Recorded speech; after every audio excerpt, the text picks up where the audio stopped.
Giờ ấy. Giờ ấy vô. Bông cho nè. Giờ ấy vô nè. Vô nè. Ọt bọ tê chân tê ọt bọ. Bông cho nè. Giờ.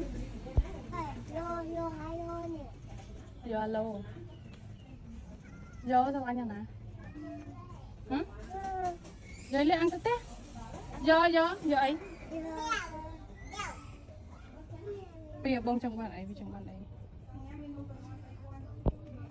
Thầy roi nướng cái quay đấy. Du bến. Giờ na tờ ăn tê. Tê cho lời. Cho bông cho chẳng. Giờ. Bông trong ăn nằng.